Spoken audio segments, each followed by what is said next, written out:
Professor Joga Singh from Punjab University has been doing research on mother tongue education. His research indicates that without your mother tongue education, you will not even be able to learn English, let alone learn through English. He considers mother tongue education as a fundamental right, fundamental human right, and he wants that right to be instituted in the Constitution of India.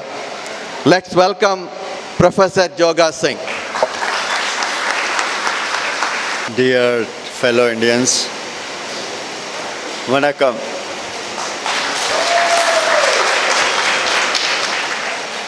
First of all, I salute these martyrs. I salute them because they were the true Indians. True Indians are the people who fight for the Indian languages, who lay their lives for Indian languages. True Indians are not the ones who kill Indian languages. Therefore, I salute them. Why we consider languages so important? Particularly, why we consider mother tongue so important? There are reasons. No country can make progress until and unless it bases her life in her languages. We should think before making any decision. We should look at the world. We should look at the results. Who are the countries who are ahead in language, in education? Which are the countries which are ahead in trade and commerce? Which are the countries which are ahead in science and technology? Which are the countries who are ahead in culture?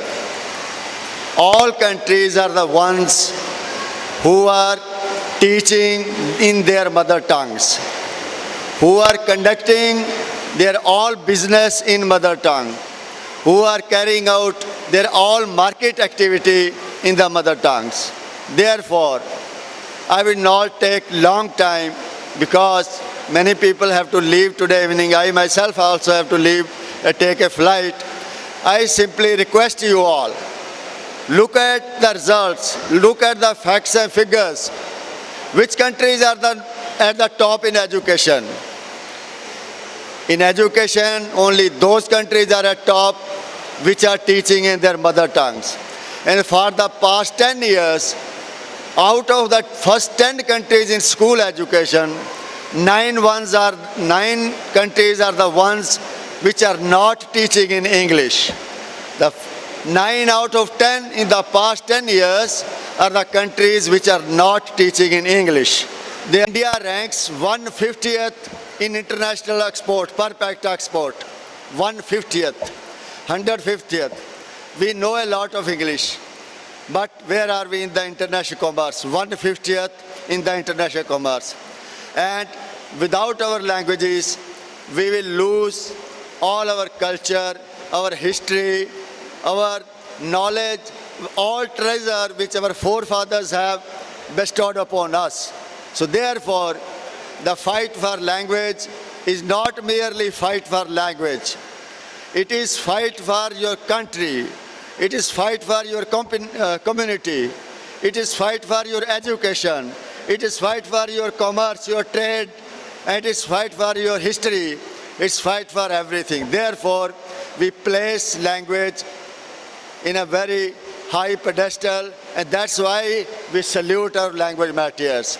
But unfortunately, what is happening in India, it's very unfortunate and it is very unwise. In the 21st century, which is labeled as the century of knowledge, of information, India has embraced ignorance. India has embraced ignorance in matters of education. India has embraced ignorance in matters of trade. India has embraced ignorance in matters of administration. India has embraced ignorance in matters of culture. And if we have embraced ignorance in all the matters, we can't go very far. That is why we are lagging in the world, we are lagging in education, we are lagging in science, we are lagging in technology, we are lagging in trade and commerce. Therefore, it's very essential for all of us to know the truth about language matters.